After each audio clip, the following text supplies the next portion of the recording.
What's up, Model FAs? David DeCelle here, CEO of Model FA and your host of the Model FA podcast. And first, I want to thank my good friends over at Street Cred for bringing Chris and I together. Chris King with Eagle Brook Advisors is our guest today. And it's been a while since we had someone on to talk crypto and how that plays a role in the planning process and the portfolio of the clients that you all serve. So, with that said, Chris, welcome to the show. David, thank you for having me. I'm very excited for this conversation.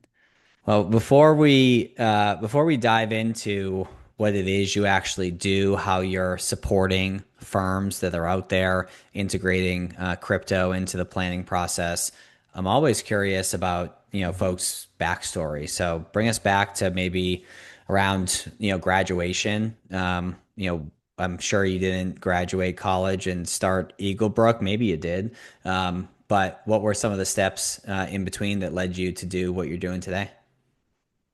So I actually originally got involved in Bitcoin and in the digital asset market in 2014 when I was in undergrad. I was a sophomore, and I actually decided to do a case study, a PwC case study on how to tax virtual currency, which I realized it was really Bitcoin at the time.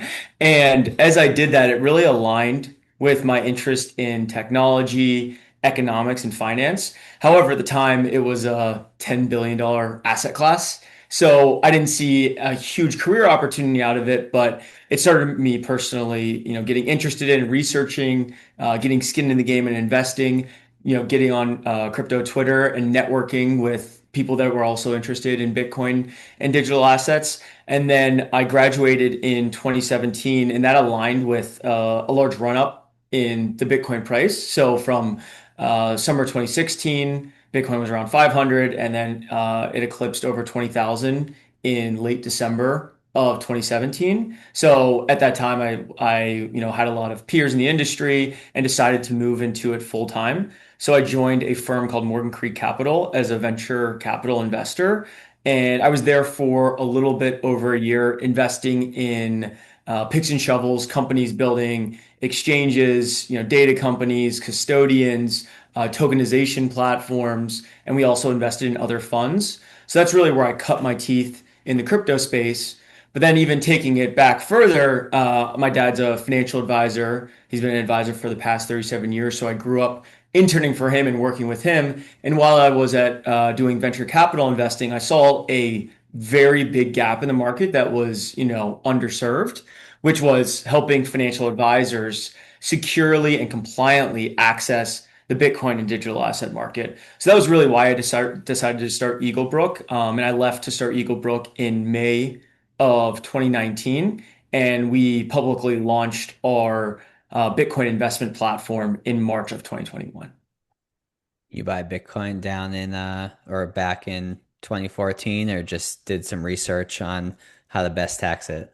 But a little bit. I was 19 at the time in college, so it wasn't as much as I would have liked. But got some skin in the game, understood how the earlier exchanges like Coinbase and the other ones worked, how custody worked, moving from buying on an exchange to self custody to now doing hosted and qualified custody. So got to learn a lot about the technology and the infrastructure investing in the earlier days of the asset class, and that's kind of what helped guide our product development and platform development at Eagle Brook. Well, the saying that I've heard quite a bit is everyone buys Bitcoin at the price they deserve. So I'm glad you at least scooped up a little bit back in 2014. What was it like going from working for a company, helping fund other startups or newer ventures, to then taking the leap of faith to actually be on the receiving end, maybe of venture capital funding, or at least taking the leap of faith into entrepreneurship? Great question. So I loved being a venture capital investor. I think it's the best job because you get to talk to the smartest people in the world that are taking huge risks and that are very passionate about what they're building. So talking to hundreds of high quality founders and learning from them and learning about different parts of the market and where their wedge is and how they expand, how they hire, right? A kind of whole array of how you operate a company was very helpful in my decision to start Eagle Brook. But I always had wanted to start a company, from an early age, and I had thought of a ton of different ideas from high school to college to out of college. And when I came up with the idea of Eagle Brook, after actually talking to advisors and RIAs, talking to crypto custodians that wanted, RIA assets but had no way to do it, I thought it really aligned with my experience and also an area where I had an edge in the market. So that's kind of why I decided to start Eagle Brook. And I always wanted to move from from the funding side to the operating side. And I think you learn a lot faster because you're actually doing it. So if I were to move back into VC, I know what it actually feels like as a founder through the highs and lows and hiring and scaling and working on enterprise deals, dealing with compliance, sales, marketing, all of those things that really make a lasting company, which is really what my goal is with Eagle Brook, is to build a category defining company, and that's exactly what we're doing. But I would say the operating side is definitely more challenging and time consuming, but more rewarding than the venture capital side. But I wouldn't be surprised if I later in my career move back to the financing and investing side of high growth tech startups. Love it. And you said you started back in 2019. Do I remember that correctly? Yeah, but I started Eagle Brook in May of 2019. Okay. And what's the team look like today? Call it, 6 years later. Yeah, great question. So we have 23 employees. The majority of those employees are engineers because we are a technology company, right? We run a Bitcoin and digital asset investment platform that has deep integrations with RIAs, reporting platforms, compliance platforms. So that's what the team looks like. And right now, as we're seeing a very large uptick in demand for Bitcoin and digital assets from the RIA channel and advisors, we're actually scaling our sales and distribution team. So we're adding headcount there and really focusing on building, best in class RA distribution team, specifically in the Bitcoin market. And is there a particular, I guess, size RIA that you tend to work best with? Like, is it the $1 billion plus space? Is it, you got to have at least 100 million of assets under management? Does it not matter? Like, who's sort of the avatar that you guys are able to serve the best? Great question. And I think about ICP and the correct customer profile, but the data is I would say skewed and somewhat random. So we don't exclude really any RAs. So we work with, large enterprise RAs like CapTrust that has $1 trillion under management, Mariner that has over 500 billion. And they're great customers, right? There's a ton of advisors at each of those firms, and we work really well with the larger aggregators and enterprise RIAs. But sometimes a $500 million RIA might have 70 million with us, right? Because they have a handful of clients that really like this asset class. So a $500 million RIA might have more assets than a $50 billion RIA that only had a few clients that wanted to do it. So we really look at the whole market. We get in front of the advisors that do have an interest in this asset class, but there's not RIAs that are between 1 and 3 billion that have an average account size of 3 million based in these, metropolitan areas. That's not really how we look at it because our client base has been really all over the place in terms of what the firm makeup is. What we really look for is when we're talking to firms, their level of interest in understanding of the value of owning Bitcoin directly, the tax alpha we generate, the no tracking error because you're owning the physical Bitcoin directly, as well as the ability to move held away Bitcoin from a retail exchange to a qualified custodian where it is lower cost and higher security for the client. That's really the firms we work with that really get our value proposition and really want to integrate Bitcoin and digital assets into their practice. Have you been able to break into any of the broker dealers yet? I know they can be a little bit more sticklers as it relates to compliance and frankly, behind the curve a little bit on a lot of the technology that the RIAs end up adopting sooner. What's been the appetite for the broker dealers out there? Great question. So our current client base is 90 RIAs that collectively manage 2 trillion in assets, right? So it's really fee only RIAs at the moment. However, I believe that we will scale to the broker dealer market over the next 6 to 12 months. So I think that will start to open up um, distribution to those advisors. Awesome. Um, so that's a little bit about the story, a little bit about who you work with, a little bit about um, where you're going as it relates to potential clientele on the horizon. Um, Walk me through what Eagle Brook actually does.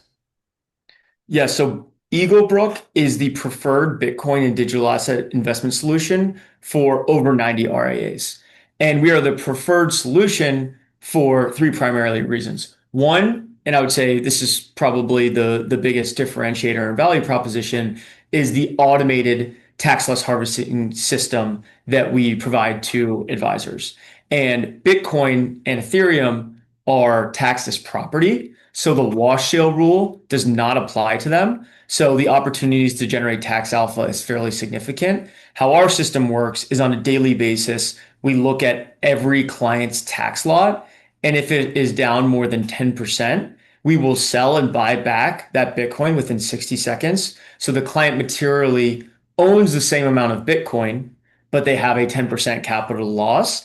And when you look at periods of volatility just this year, right, Bitcoin was at 110 in January, it went down to 77. The clients that bought between really November to the end of January were able to harvest 20, 30% losses while owning the same amount in the asset. So the tax alpha that we generated for clients was substantial, and they were very happy with that. So what we hear our advisors and RIAs that we work with say is if you're investing more than $50,000 in a taxable account, owning Bitcoin directly through Eagle Brook is a no-brainer. So that's kind of the number one thing that we're hearing is the automated tax loss harvesting and tax alpha we generate, similar to other tax managed SMAs in the traditional space and in the direct indexing space.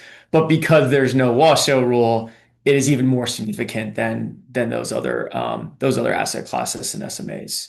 So that's really number one. The second is the fact that the clients own it directly. There's a few advantages. The first one is that there is no tracking difference or tracking error because the client owns the spot and physical Bitcoin directly. The Bitcoin ETFs have material tracking difference, and that for a client that's investing, any amount, owning it directly is the way that they're going to want to hold it, so they're not subject to that tracking difference.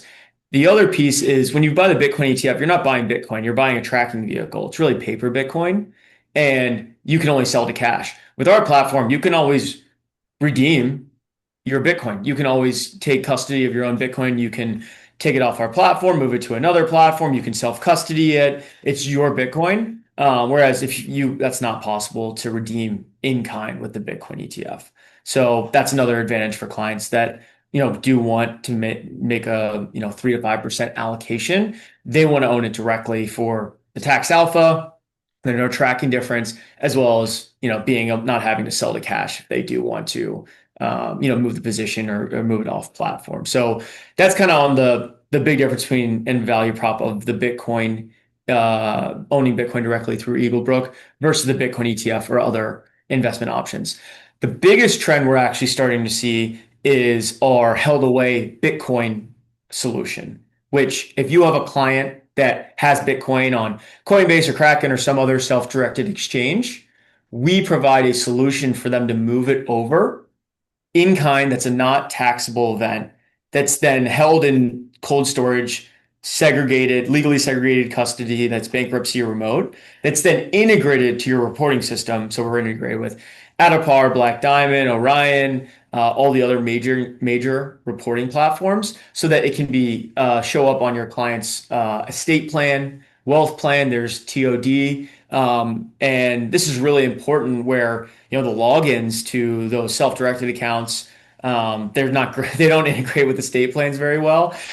We've come up with a lot of issues there where advisors, it was a little too late for them to move the assets, and they try to get, the assets moved out of a self-custody wallet or self-directed wallet, and we can't help them because we don't have access. They don't have access. They don't have trading permissions or withdrawal permissions. So we're seeing a lot more advisors tell their clients, "Hey, you want better fees as well as better security. Eagle Brook's solution makes a lot of sense. Plus, it's going to be alongside all of your other assets. So those are really the three primary drivers of value that we have for advisors. And it really helps advisors, one, increase AUM, increase assets, seem smart in front of clients by allowing to, hey, I have a solution for this part of your, asset allocation that you can actually move over, as well as on the tax alpha side, hey, I can save you in taxes by investing this way versus the Bitcoin ETF. That's really just paper Bitcoin. I didn't realize that the wash rule didn't apply to Bitcoin, and the fact that you're able to execute that sell and buy trade so quickly and with how volatile it can be in times like that's an unbelievable offering in and of itself, disregarding the other value parts of the value prop that you mentioned, like that's amazing. Um, do you Are you just B2B right now, or do you have any B2C offerings or any B2C offerings on the horizon? So we only work with advisors. We do not work with private clients directly or retail clients directly. Our view is that the advisor market has not yet had its Bitcoin moment. If you just look at the ETF filings and holdings, very, very low allocations from the RIA market, from the filings of ETF holdings. Our view is that that's coming on the horizon over the next 6 to 12 months, if not sooner than that. And we're really excited to be there. And we want to be solely focused on RIAs and advisors and working with them, helping them integrate Bitcoin into their practices, helping their clients both invest cash into this asset class in a tax advantage way, as well as help the clients move their Bitcoin from hot wallets or less secure areas to a more secure area with cold storage, qualified custody that's all integrated to their estate and wealth plans. Um, you'll get an introduction to, I'll actually make a note right now. Uh, Eagle Brook. You'll get an introduction to my advisor. He's a part of, I think they're just over 3 billion in assets now. Um, because when we were doing my portfolio review, he had suggested getting some exposure to Bitcoin through the ETFs, and my rebuttal to him, and him and I are boys. My rebuttal to him was, well, it's an ETF, it's not real Bitcoin, and no offense, but like, why would I pay a management fee when I can just not do that and get it for free on my own? He's like, well, you can do that. So that's what I did. And I accumulate Bitcoin outside of my relationship with him. But if he were to say, well, you're able to get actual Bitcoin, not the paper stuff, and the fee is justified because of the tax loss harvesting, I'd be like, oh, done. And now he'd have way more money to manage than he's Yes. managing now, because he would have been able to deal with my objections accordingly. And if I can, lock in losses, I'll exchange a 1% fee or whatever, for that all day because I can't do it on my own. Part of the question why I asked if you guys were B2C at all. So it creates a natural wall, but or I shouldn't say a natural wall. I should say it creates a natural value proposition and ability to deal with the typical objections that I gave him because of the tax loss harvesting, which in turn justifies the fee that would be paid as opposed to me doing it for free on my own. Exactly correct. The tax loss harvesting is 100% one piece. The other piece I'd add is the institutional grade security that you're not getting on a self-directed retail platform right now that's in a hot wallet, as well as the lower trading fee. So our average trading fee is 5 basis points. Most retail crypto platforms average trading fee is 155 basis points. So you're gonna, save money in the long run as well. Well, even things like, my Bitcoin is, I guess, considered a hot wallet because it's on an exchange, but I've had this cold wallet sitting on my desk in a box for 6 months, but I haven't yet even set it up because it's kind of complicated to do It's so. So literally exactly. I left it on my desk because I was like, I want this to stay front of mind, but it's still been at least 6 months and I haven't done anything with it. I imagine that the process through you guys, is much smoother than that. What do you just take it from the exchange, put in the other wallet address through Eagle Brook, and then, within a couple minutes it's there? Is it that easy? Exactly correct. And we've done a few hundred of those transactions. And what we'll do is, if the advisor and client are interested, we'll get on a Zoom with the client and the advisor. We'll have the client share their screen. We'll make sure the address is correct. We'll send a $10 Bitcoin test transfer. Once we confirm receipt, you'll send the full amount over, right? And then it's done. We'll request cost basis information via Trade Blotter that you can download from your retail exchange. We'll input that because we do all the tax documentation and reporting for our clients. So it's a process we've done hundreds of times, and we've helped locate over 100 million in assets working with our advisors that's moved over. So it's something we're really good at, and that advisors have found a lot of value in.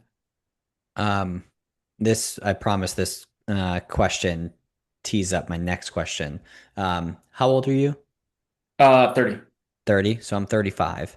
Um, and I think uh, the assumption is that people like you and I and younger are the ones that are interested in crypto. And unless they put a bunch of their money in back in 2011, 2014, they probably don't have significant assets, generally speaking, um, to where advisors may think to themselves, well, sure, they're interested in Bitcoin, but they're not my ideal client. Like this isn't important. But in our call to scope this out, when I brought that up, you mentioned that that's a misconception, and the data tells a different story. Walk us through the people who are actually investing in crypto. So because we only work with advisors that are primarily high net worth, ultra high net worth, what we found is that the younger advisors, younger clients had already bought at some point on Robinhood or Coinbase or another exchange, right? And it wasn't a substantial amount of assets, but they're somewhat already allocated. What we found is that for the advisors we work with and their clients who skew older, if you're high net worth or ultra high net worth, you're going to naturally skew older. They would not do anything without working with their advisor. So, because we only work with advisors and their clients hadn't allocated or thought to allocate to this asset class until their advisor brought up, hey, we have a sophisticated solution to allocate to this asset class. Are you interested? And that's how a lot of our advisors onboard clients, where a lot of our assets are from, is from that exact conversation and that high net worth, ultra high net worth client type that wouldn't go open up a retail exchange or invest on another platform. They're going to do everything through their advisor. So once it became available, through our partnerships with the RIAs, that's when they started to allocate, and that's why it skews older. So if I'm an advisor and let's say I'm in my 40s or 50s and I keep hearing about crypto. I'm interested in integrating it into my practice for my clients as an option. Um, but I don't know much about it outside of, what my kids sharing with me about what they're reading on X for, the post of the day, or, things going to the moon and stuff like that. So I'm interested, but I don't know a lot. What sort of resources, guidance, education do you guys provide, if any, to help empower the advisor to have thoughtful, educated conversations with their clients about this? Great question. And that's exactly what we focus on is actually not advisor facing materials. It's actually client facing materials that an advisor can bring to a meeting with a client or send via PDF. So we put together 1, 2, and 3 page research notes and educational materials on the investment case for Bitcoin, Bitcoin versus gold, market updates, custody and security, all the things that a client would need to make a decision and understand this asset class from the lens of a client of an advisor who's not an investment professional. We found that a lot of the crypto research is either for crypto native investors, which is irrelevant for advisors and their clients, or is really only made for investment professionals. But we really focus on having it be easily explainable for the advisor to the client. That's what's really important. So we put together those research notes on a monthly basis and send them out to the advisors we work with to help them in client conversations. Sweet. Um, Now, I won't ask you this question directly because anytime I've asked someone this question, they tend to uh, deflect. Certainly, if you have an answer, let me know. But I'll ask what you see with all the advisors that you work with and their clients. What do you see is a typical allocation to crypto in an overall portfolio from a percentage standpoint? On our platform, from the conversations we've had with advisors, it's on average between 3 and 4%. And the reason it's not 1 or 2% and it's skewing closer to 5%, 3 or 4%, is because when a client or when an advisor goes to their client base and says, "Hey, we, signed a deal with Eagle Brook, they're a Bitcoin investment platform. They're great for tax alpha and direct ownership and moving in held away assets. So we're going to partner with them." We find that about 25 to 50% of their clients raise their hand and say, "Yes, I want a allocation to Bitcoin." And the ones that do raise their hands are typically more risk tolerant, right? So they say, "Hey, I don't just want a 1% allocation. I think a larger 3 to 4% allocation makes sense." So that's our view on, why that's the case. But to answer your question, it's on average 3 to 4%. Well, that's the most direct answer I've gotten to that question. So thank you. Usually they'll dance around it and say, well, it depends, it's this or that. But I'm glad that you were able to give me an actual percentage of not necessarily what you recommend, but what you see trending within the insight that you have in your platform. Exactly what's happening in practice, and that's what we're seeing. And I think that trend will continue. Um, Last question before we start to wrap up. Um, where's Eagle Brook going? Is it more RIAs continuing to serve that marketplace? Are there any new things that you're able to share about what's coming up on your roadmap? Like what's the next chapter look like for you guys?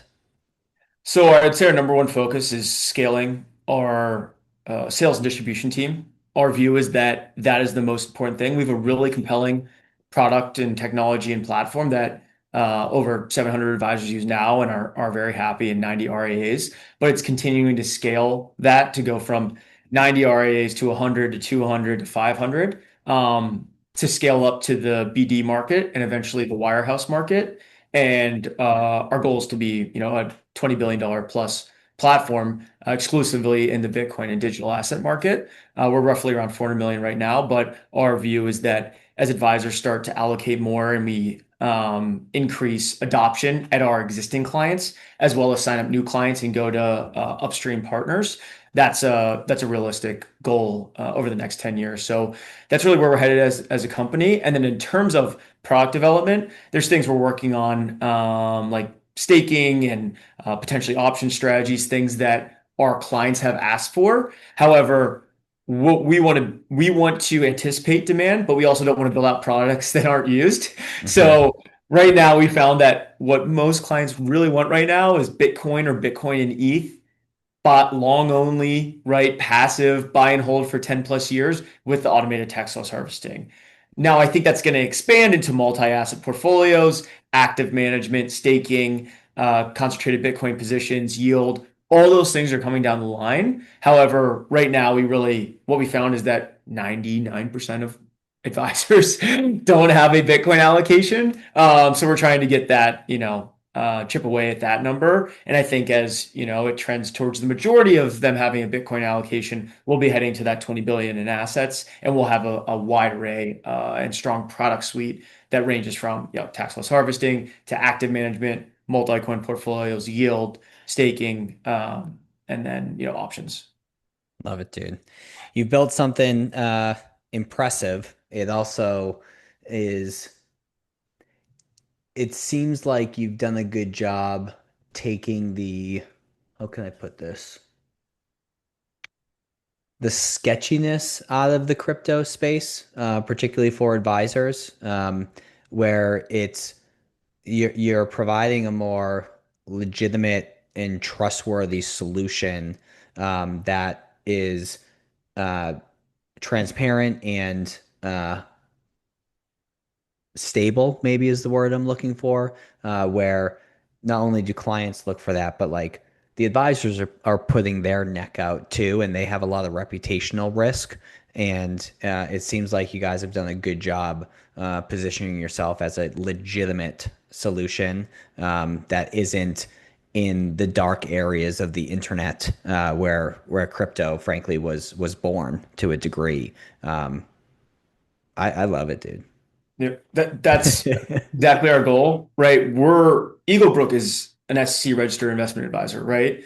All of our clients are SEC registered investment advisors. We have our SOC 2 Type 2 compliance report. We are audited by Deloitte, right? Like all the things that wasn't available that makes RIAs and advisors feel comfortable. That's exactly what we've done. Keeping all the assets of qualified custodians, having the number one feature of our platform being security and compliance. These are all things that are very important to us. So I'm glad you said that. Love it, dude. Well, last question that I ask all of our guests before we wrap up here is a book that's had an impact on you. It's our way of distilling a reading list for folks.